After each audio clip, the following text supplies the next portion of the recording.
evening, Philippines and the world. Today is Monday, January 25, 2016. Join us for the next 45 minutes as we deliver today's top stories around the globe. I am Angelo Castro III. We are here to give you carefully gathered stories, assuring you of accurate, truthful, and balanced newscasts. I'm Gerry Alcantara. We are also seen in 1,360 satellite monitoring centers nationwide and via live streaming worldwide through www.untvweb.com. This is Y News. Here are the headlines. President Benigno Aquino III awards medals of honor to two of the gallant SAF 44. President Benigno Aquino III promises to continue the fight for justice for the fallen SAF 44.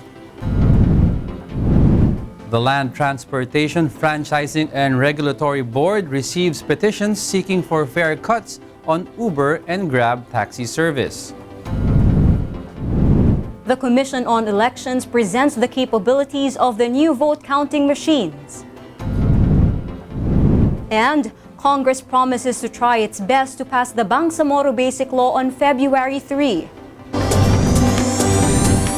First in the news, the PNPA in Camp Mariano Castañeda in Silang, Cavite pays tribute to the 44 members of the Philippine National Police Special Action Force.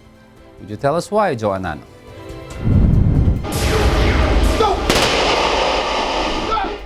Along with 3 gun salutes, flowers were offered at the 44 Gallant Monument in the Philippine National Police Academy or PNPA in Silang, Cavite on the commemoration of the first anniversary of their death in Mamasapano, Maguindanao.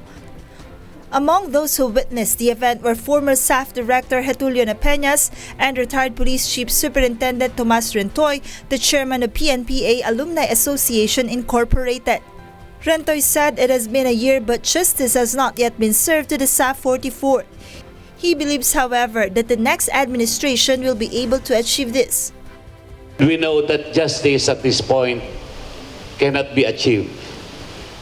Dahil alam po natin na maraming personalidad na involved. Kaya nga po ang sabi namin, makukuha lang po natin ang hustisya kung siguro bago na po ang nakaupo sa ating pamahalaan. Meanwhile, the former SAF director hopes that the case will come to an end with the latest evidence to be presented by Senator Juan Ponce Enrile. Kung sino pa man yung may hawak-hawak din na ebidensya, napakaganda yon. Para sa ganun, mabigyan ng closure itong investigasyon na ito. Kung ano man na patunay, ay napakalaking bagay yon. Meanwhile, 5 special action companies in the 5th Special Action Battalion headquarters held a tribute force parade in Mercedes, Zamboanga City. Most of the fallen SAF 44 belong to the 5th Special Action Battalion. A wreath laying was held at the PNP Region 3 at the Heroes Monument in Camp Olivas, San Fernando City, Pampanga. They also rendered 21 gun salute and flowers. 3 of the fallen 44 were from Central Luzon.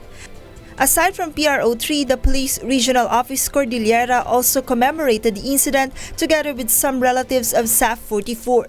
Joanano reporting for Y News.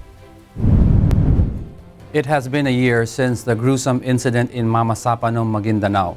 But justice for the 44 police commandos of the PNP Special Action Force who were slain in the incident seems elusive. Tell us why, Nel Maribohok. Justice for the slain PNP SAF troopers seems to remain elusive because a year after the incident, none of the suspects have been charged in court. In April last year, the DOJ-NBI Special Investigation Team submitted their report to Secretary Laila De Lima. They recommended the prosecution of 90 members of MILF, BIFF, and private armies for the killing of 35 PNP SAF troopers in a cornfield in Tucanalipao Village, Mamasapano, Maguindanao on January 25 last year. A witness codenamed Marathon who was present during the incident identified the armed men who figured in an encounter with the PNP SAF troopers. Based on the findings and based on the positive identification ng mga witnesses, especially si Marathon, we will be able to file charges against 90 suspects. 90. And this is a combination of MILF, BIFF, and PAGS. The DOJ and the NBI continued with the investigation because they couldn't find a witness who could identify the suspects in the killing of 9 more SAF troopers near the hut of terrorist Marwan. 6 more months passed before the DOJ-NBI investigation team decided to file formal charges against the 90 suspects in the killing of 35 SAF troopers in Tucanalipao village. These include 13 MILF commanders and 6 BIFF commanders. Also charged were the leader and 37 members of Ambatuan Private Army who were called massacre for their participation in the Maguindanao massacre. The suspects are facing direct assault with murder and theft charges for deliberately killing the SAF troopers and robbing them their belongings. There was a point nung nag-enkwentro na, according to Marathon, na alam na ito ay mga polis, na ito ay mga SAF, and yet ganun pa rin.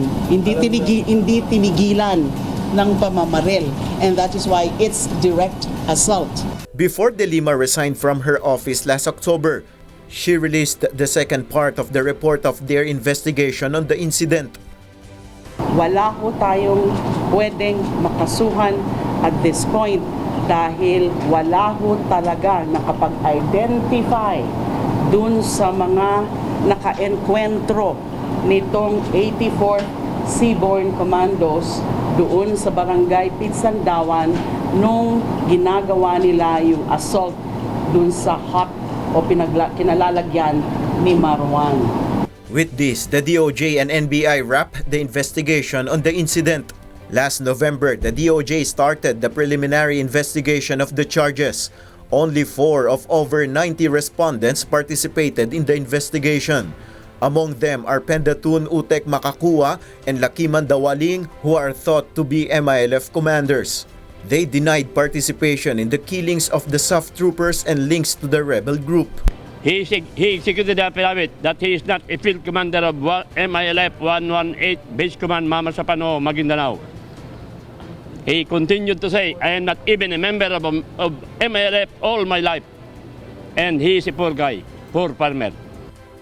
As a matter of fact, he was one of those who helped our PNP to rescue or to get to assist clearing operations. Most of respondents failed for the second time to attend the preliminary hearings of the DOJ last December. As for the other respondents who did not participate again in today's proceedings, we made it clear that as for them, the complaint has already been submitted for resolution. Last January 14, the DOJ closed the preliminary investigation on the cases. Nel Maribuhok, reporting for Y News. President Benigno Aquino III admits that he is growing impatient over the delayed results of the Mama Sapano investigation. Nel Maribuhok will tell us why. Talaga naman pong walang salitang makakatumbas para mailarawan ang kanilang kagitingan. Bukod tangi ang pag-aalay nila ng buhay, hindi lang para sa makasamahan, hindi lang para sa PNP, kundi pati na rin sa buong bansa. President Benigno Aquino III has once again expressed gratitude to the PNP Special Action Force for its service to the country. In his speech during the commemoration of the bravery of the SAF 44 in Camp Crame early this morning, the President also recognized the sacrifices of their families. The President said he understands their sentiments regarding the delayed justice on the January 25 Mama Sapano incident. President Aquino admits he himself is growing impatient on the proceedings of the case, but he assures to render the government's continuous effort to resolve the case. Ang tanong nga, bakit hanggang ngayon hindi pa rin napapanagot ang mga dapat managot? Di nga ho natin maiwasang maikumpara dito ang nangyaring pagbomba sa Boston Marathon sa Estados Unidos, kung saan ang mga salarin ay napanagot sa loob lamang ng 1 taon. President Aquino is calling on the Congress to assess the existing laws in connection with the liabilities of officials who are guilty of negligence in their duties. Ang panawagan natin sa Kongreso, suriin ang PNP law. Tukuyin natin ang mga probisyong puipigil sa agarang pagpapataw ng parusa sa mga pinunong nagkukulang sa kanilang tungkulin. Ayaw po nating maulit ang mga trahedyang dulot lamang ng pagsuway sa mga patakaran. Hindi makatwirang magpatuloy ang sistema kung saan may karaniwang individual na pumapasan na mas mabibigat na obligasyon dahil sa kapabayaan ng ilan. According to DOJ Acting Secretary Emmanuel Caparas, the direct assault with murder and theft charges against the 90 members of the MILF, BIFF, and private armed groups are already submitted for resolution. The department is cautiously and continuously dealing with the case to ensure that justice will be served to the victims. DOJ Acting Secretary Caparas adds that a resolution will be released by the department at the soonest time possible if the charges against the respondents will finally be filed in court. It's a very sensitive issue. We don't want to make any mistakes as we move forward. So please just wait. I'm sure that that resolution will be coming out very shortly. The President also called on the PNP to continue its devotion and service to the country. Nel Maribuhok, reporting for Y News. The Senate Committee on Public Order and Dangerous Drugs says it will accept the alleged audio recording on the Mama Sapano incident should it be presented in the hearing. However, Senate President Franklin Drilon says accepting the recording as evidence in the reopening of the case would violate the anti-wiretapping law. Darlene Basingan, would you tell us why? Retired Police General Diosdado Valero said he is in possession of an audio recording on the Mama Sapano incident, and Senator Grace Poe says she's ready to accept the said evidence. Valero also claims that the said recording contains a conversation between a lawmaker and a government official discussing the incident. Kung ibibigay yan sa amin para makatulong kami mag-verifika, bakit hindi? Pero sa ngayon, wala pa kaming natatanggap. Senate President Franklin Drilon, however, said that if General Valeroso was referring to Peace Process Secretary Teresita Deles and Senator Bongbong Marcos, then it is nothing new. There's something that came out April of last year. I do not know if this is the same thing. On an alleged conversation between Secretary Deles and Senator Bongbong that came out there. Now, is this the same audio-visual recording? I do not know. But if it is, then really it's an old issue. Drilon emphasized that there exists an anti-wiretapping law in the country and unauthorized recording is a clear violation of the law. Therefore, it couldn't be used as evidence in court. Let me just remind Valeroso that under Republic Act 4200, the unauthorized recording of conversations is unlawful, punishable by 6 months to 1 year. Not only the unauthorized recording, but possession of such unauthorized recording is also unlawful. Not only possession, but also communicating these unauthorized recordings is also unlawful. Sa tingin ko naman, hindi naman kami ang nagpahanap nito. Ito'y sinusumite lang. So titignan muna natin, mahirap magkomento sa isang bagay na hindi ko alam kung paano nila na-obtain ito. Drilon clarifies that he has no intention to suppress anyone about the issue of the alleged recording and he will just wait for the decision of the Supreme Court. Darlene Basingan reporting for Y News. After the fare rollback on jeepneys, another petition for fare cuts is filed at the LTFRB for Uber and Grab car service. Tell us why, Mon Hoxon. The Transport Group 1 UTAC filed a petition before the Land Transportation Franchising and Regulatory Board to lower the fare of Uber and Grab cars. Currently, the flag down rate in Uber is 40 pesos, more than 5 peso rate per kilometer, 2 peso rate per minute, plus the surge pricing rate.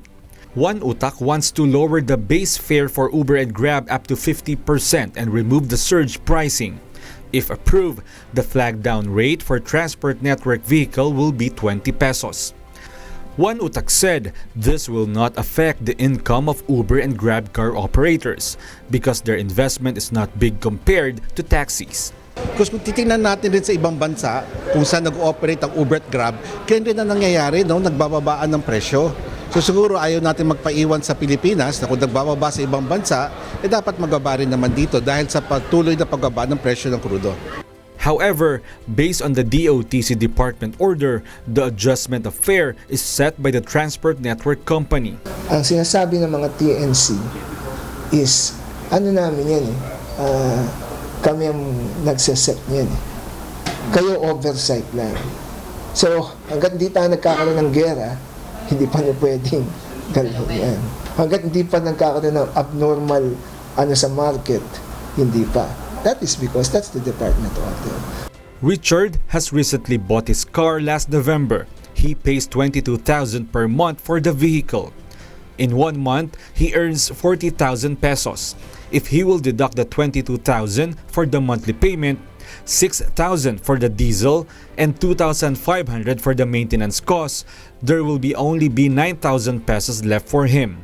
The problem is, if the fare cut in Uber and Grab will be approved, driver operators who bought new vehicles will have a problem in maintaining their monthly dues. Hindi ako masyadong pabor doon Dahil talagang mahihirapan kami dahil karamihan sa amin, dito talaga kinukuha yung panghulog doon sa sasakyang kinuha. LTFRB said what they can do right now is to appeal with Uber and Grab to voluntarily lower their fare like what jeepney operators did. The board will set a hearing for the petition this coming February. Mon Hokson reporting for Y News. Motorists bound for Manila are experiencing moderate traffic in Quezon Avenue. Mon Hokson is at Pantranco, Quezon Avenue to tell us why live. What's up, Mon? Yes, Diego, it's rush hour Monday and motorists going Manila that will use Quezon Avenue will experience moderate traffic at this moment. Let us check the traffic situation. Vehicles coming from Commonwealth Avenue will experience moderate traffic along Elliptical Road, while there is a slight vehicle congestion in the exit of Quezon Avenue eastbound lane. Motorists going Manila will experience moderate traffic along Quezon Avenue, both westbound and eastbound lane. Moderate traffic also along España going to Manila and gradually building up along Quezon Boulevard going to Quiapo area. For vehicles going back to Quezon City from Manila, moderate to heavy traffic for vehicles coming from España up to Welcome Rotunda. Moderate traffic in Quezon Avenue, particularly in Banawe and Santo Domingo. While vehicles going Commonwealth will experience moderate traffic, especially in front of East Avenue and Quezon City Hall in Elliptical Road. Light to moderate traffic along Kalayaan Avenue for vehicles going to Marikina via Kamuning Road. And motorists going to the province can take North Avenue going to Mindanao Avenue instead of using Balintawak exit. Motorists going Congressional Avenue must avoid Visayas Avenue and instead take North Avenue. Reminders to motorists, number coding is implemented tomorrow starting from 7 a.m. to 7 p.m. All vehicles with plate numbers ending in numbers 3 and 4 is prohibited in all major roads in Metro Manila, but window hours is implemented starting from 10 a.m. to 3 p.m. But the city of Makati and Las Piñas is not included in the window hours that is being implemented from 10 a.m. to 3 p.m. And that's our latest traffic update here in Quezon Avenue. Back to you, Gerry. Thank you, Mon. Live from Pantranco, Quezon Avenue. The Commission on Elections has not yet given a go signal to activate the voter verifiable paper audit trail feature of the new vote counting machines. Jonano will tell us why. 3 of the 4 security features of the vote counting machines will be or is being used by the Commission on Elections for the upcoming May 9 polls. In a demo early today, COMELEC stressed that the ballots to be used contains UV marks to avoid the usage of unofficial ballots. For this year's polls, not just 1 but 3 digital signatures will be used by the Board of Election Inspectors to protect and make sure that the right election return will reach the canvassing center. However, COMELEC has not yet decided if they will be using the voter verifiable paper audit trail or the VVPAT system, wherein the machine will print a receipt so that a voter can check if his or her votes were accurately counted. COMELEC adds that an additional feature of the new machine is that it can perform on-screen verification. However, the poll body fears that having a voter verification system might disrupt the elections. If there is a conspiracy of a losing candidate to question the credibility of the election by organizing a group who will just complain about the receipt saying that it is not accurate, again, has a great potential of disrupting the general election. Yung stand namin, yung screen yung i-enable, kahit yung VVPAT wag na i-print kasi may mga problema katulad ng vote by. The key word in the VVPAT, that's voter verified paper audit trail. The key word there in that term is audit. So in the event that you have to audit the machine, you have something to get back to, which is the VVPAT, if it's printed, right? Rather than just displayed. COMELEC pointed out that in the event that they will use a voter verification system and the voter fails to fill out a certain position, he or she can just click the X mark on the machine and the voter can get the ballot and completely fill it out. However, a voter cannot change the already marked positions. COMELEC will decide by February if they are going to activate the voter verification system. COMELEC also stressed that taking selfie or pictures of the ballot is prohibited. You are not allowed to take a picture of your ballot. You are not allowed to take picture or video of you filling up the ballot.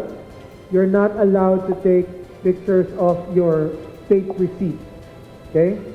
So that's what's not allowed. But you can bring your phone into the polling place. Joanna reporting for Y News.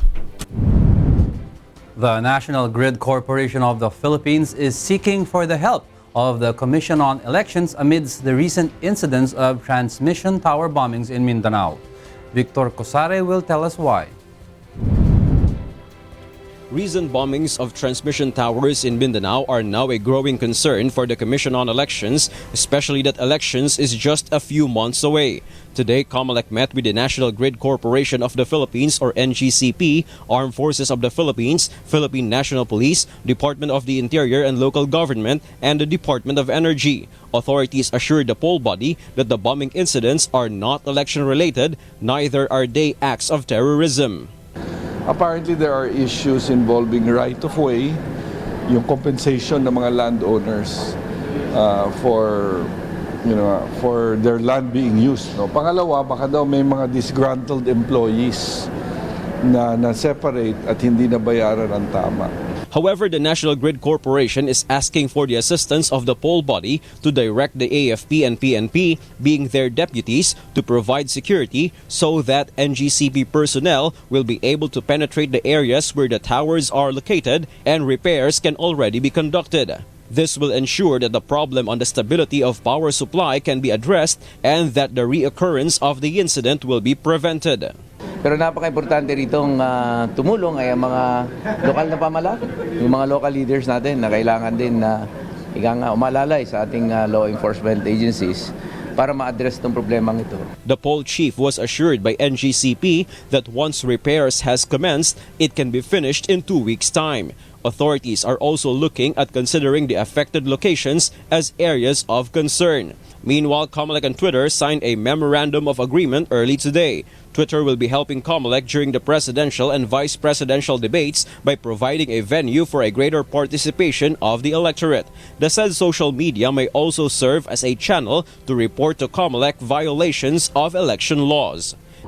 During the debates themselves, we at Twitter will be providing premium insight, data, and visualizations that help represent the pulse of the country, the pulse of viewers with respect to what is top of mind with respect to the audience during a debate. Twitter is a mobile microphone. It's a mobile microphone really for anybody, and we're excited that during the debates, users will have a chance to interact live.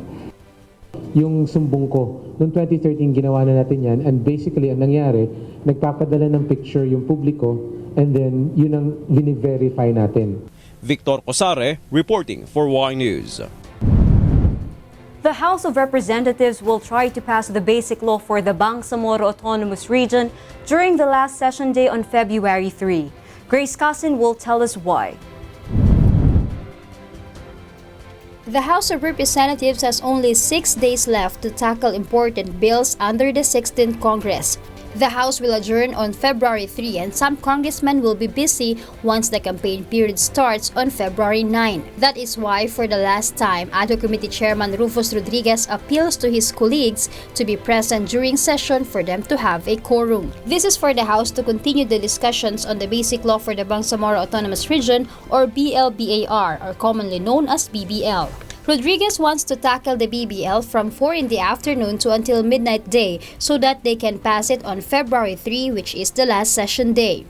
As long as we have a quorum, we can go from 4 to midnight, we can finish it within 5 days, starting tomorrow up to Wednesday, next week.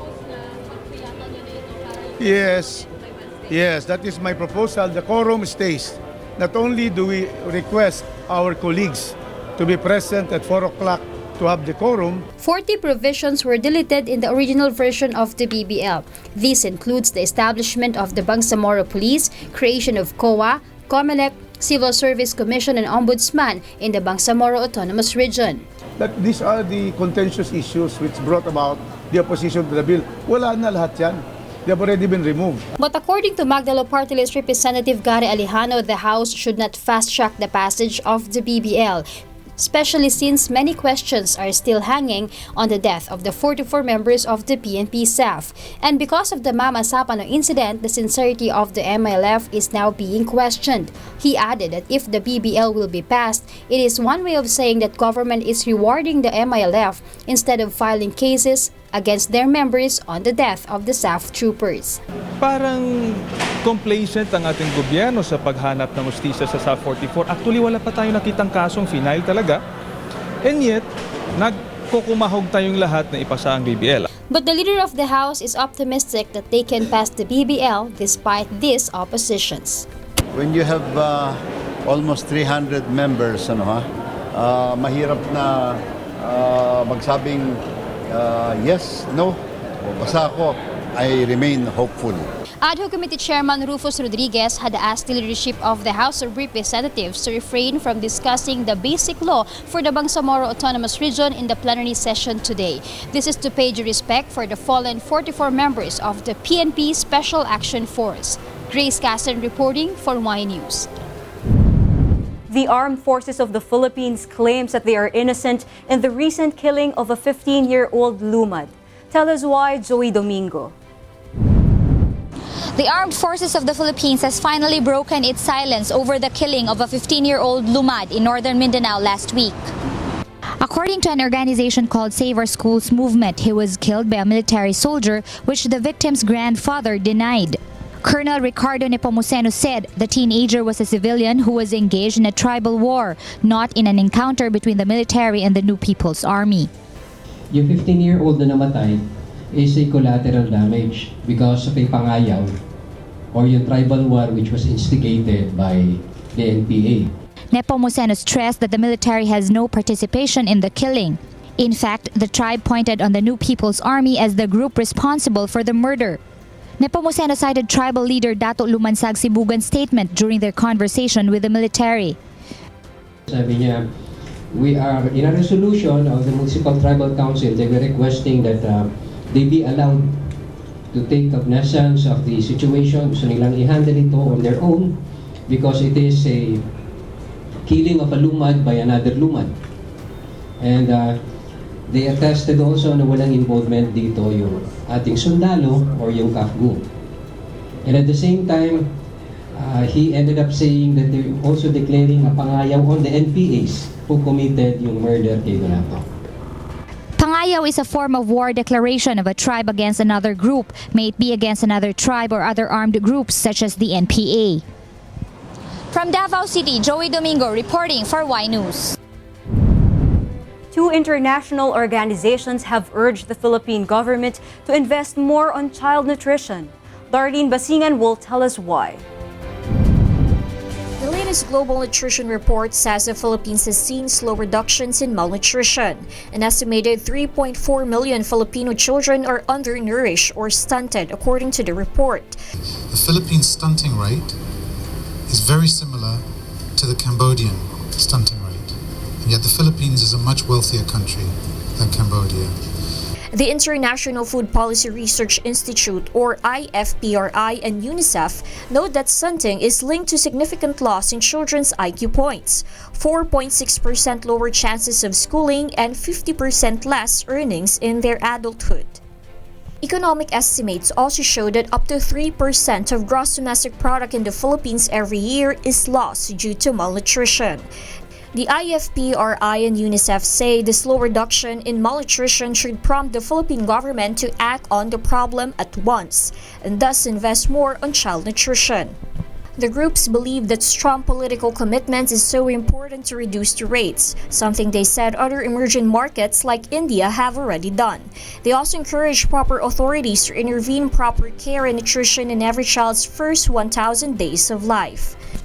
You can understand how really important it is that the mother breastfeeds within the first hour of birth and continues to exclusively breastfeed. There's no reason that the Philippines couldn't have 20% stunting rates within 10 years' time.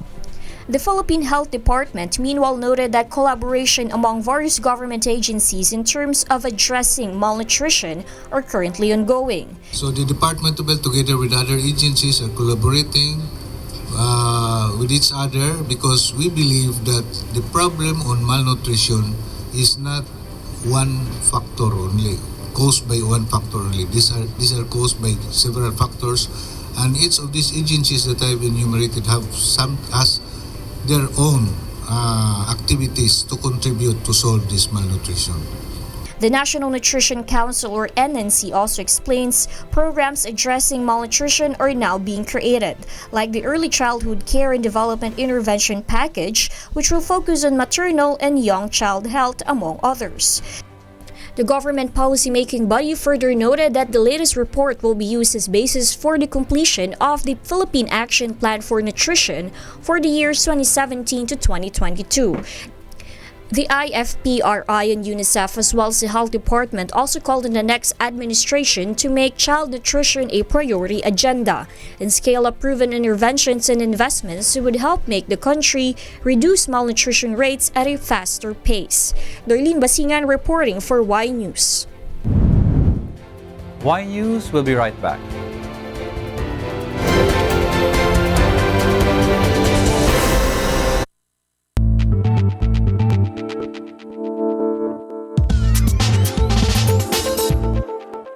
Ilan ang bilang na kailangan para maging Speaker of the House? Ikaw talaga din. Yung bang 169, pwede na maging Speaker of the House noon kung sakali? Pwede na yun. Maraming salamat po. Ayoko. Bakit? Thank you so much for being with us. Bakit ayaw mo? Yung closing mo, iba eh.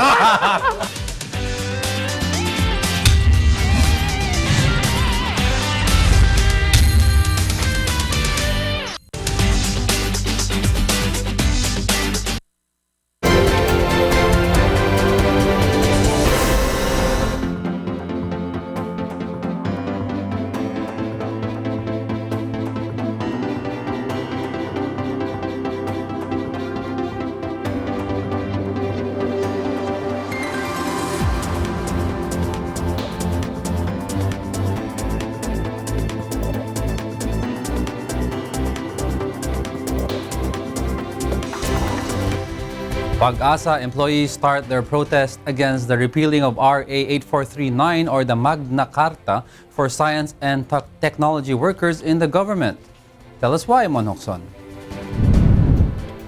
Pag-asa employees fear that they will lose their benefits once the Senate version of the Salary Standardization Law of 2015 is approved.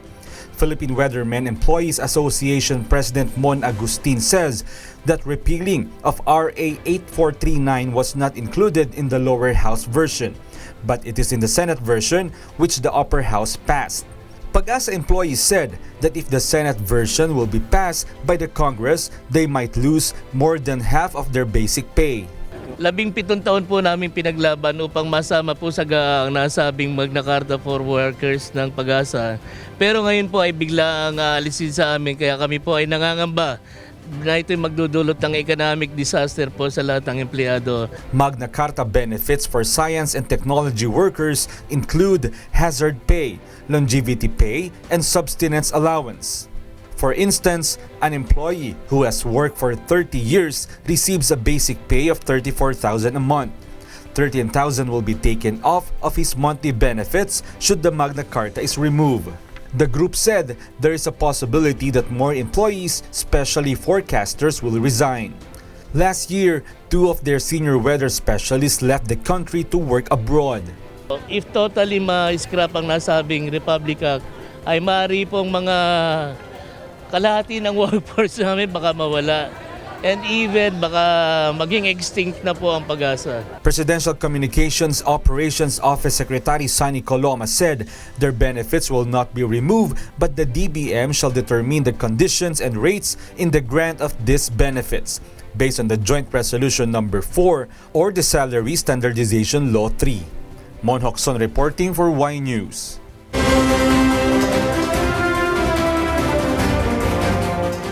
The northeast monsoon is affecting areas of Luzon and Visayas. Based on Pag-asa's forecast, Bicol, Oriental Mindoro, Marinduque, Romblon, and Visayas will have cloudy skies with light to moderate rains.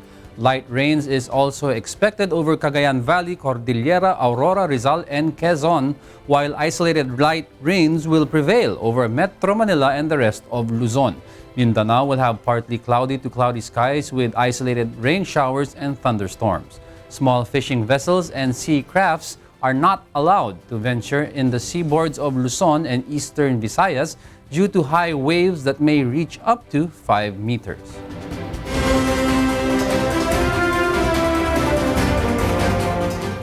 Thailand reports its second case of the Middle East Respiratory Syndrome or MERS. Meanwhile, residents in the U.S. East Coast begin to dig their way out of snow on Sunday after waking up to a near-record snowfall that blanketed the region. Ann Nunez will tell us why.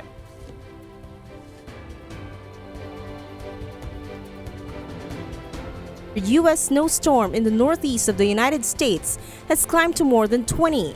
People died in car accidents, from carbon monoxide poisoning, and from heart attacks while shoveling snow. Images taken from the International Space Station ISS, distributed by NASA, show a winter storm affecting the U.S. East Coast. It has affected some 85 million people, cutting power at one point to 300,000 people. The heaviest fall was recorded in Gerry, West Virginia, which had 42 inches. The storm, dubbed Snowmageddon or Snowzilla, is now weakening and heading for the Atlantic Ocean. Residents began cleaning the roads of ice. Meanwhile, the Department of Foreign Affairs reported no Filipino casualties from the snowstorm. The blizzard is considered the second strongest snowstorm in America since 1922. In Alaska, the U.S. Geological Survey says a major earthquake hit southern Alaska early on Sunday, setting off tremors felt more than 170 miles, 280 kilometers away in the state's biggest city, Anchorage. The USGS adds that the magnitude 7.1 quake struck 30 miles east-southeast of Pedro Bay, on the shore of Iliamna Lake. It was recorded at a depth of 124.8 kilometers at 10:30 GMT, or 0530 ET. The Pacific Tsunami Warning Center said it was not anticipating a destructive tsunami and that there was no threat to Hawaii from the quake. And in Thailand has confirmed its second case of the Middle East Respiratory Syndrome, MERS virus, on Sunday, January 24, the country's health minister said. Thailand Health Ministry says the virus was detected in a 71-year-old Omani man traveling to Bangkok on Friday, January 22. The health minister adds that 37 others were being monitored for the virus, including the man's son who traveled with him. Thailand's first MERS case was detected last year in a businessman from Oman who survived the disease. MERS was first identified in humans in Saudi Arabia in 2012, and the majority of cases have been in the Middle East. Ann Nunez reporting for Y News. The twice-to-beat NHA Builders will not give the BFP Firefighters a chance to win the match set on Sunday at the Inara Sports Arena as the UNTV Cup Season 4 quarterfinals kicks off. Nel Maribuhok will tell us why. The NHA Builders is now preparing for a quarter-final match against the BFP Firefighters on Sunday, 3 p.m. at the Inara Sports Arena. The NHA Builders holds a twice-to-beat advantage against the BFP Firefighters after claiming the number 4 slot in the team standings. Should the NHA Builders win, the team will face the AFP Cavaliers, which is on the number 1 spot and has a twice-to-beat advantage in the semi-final. On the other hand, should the BFP Firefighters beat the NHA Builders, the two teams will play in a deciding game to determine which team will advance to the semi-final. NHA head coach Silverio Antonio Pala III said his team is now preparing for the BFP Firefighters big men. Ang iniisip ko kasi dahil malalaki sila, piniprepersahin kami sa ilalim. Kaya medyo naghahanda na rin ako para sa double teaming na kailangan namin para sa malalaki nila. This will be the NHA Builders' first time in 2 seasons to enter the quarterfinal since the team has joined the league. Masaya kaming lahat and we're thankful for the support ng management, ng mga families namin, especially our Lord Jesus Christ na for the first time nakapasok kami sa UNTV Cup. And hopefully, paghahandaan namin at gagalingan pa namin para umabot kami sa finals. The last face-off of the NHA Builders and the BFP Firefighters was on January 18, which was won by the Builders 81-74. Nel Maribuhok reporting for Y News.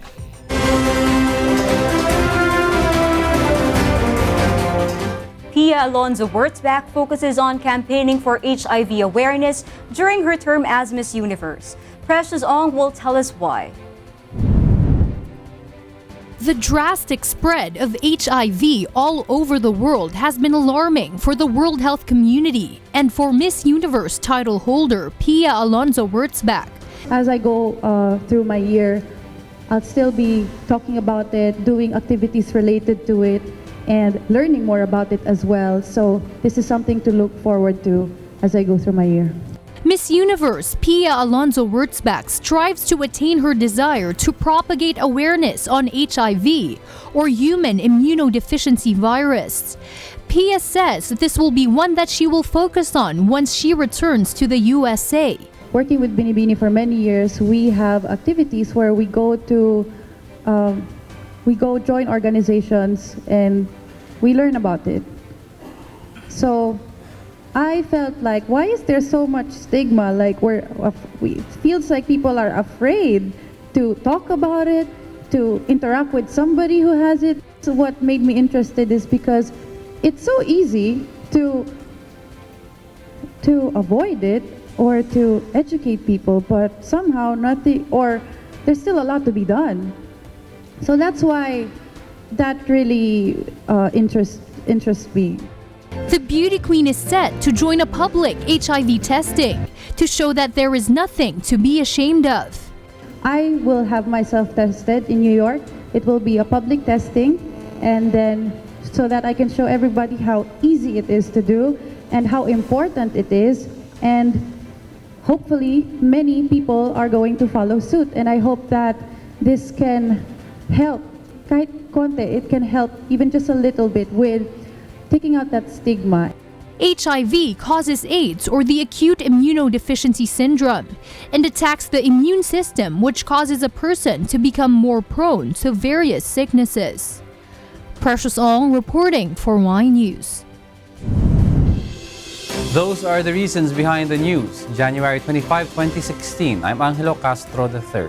Reasons we delivered to you as they unfold. I'm Gerry Alcantara. Because we need to know. We will always ask why. Thank you for watching Y News.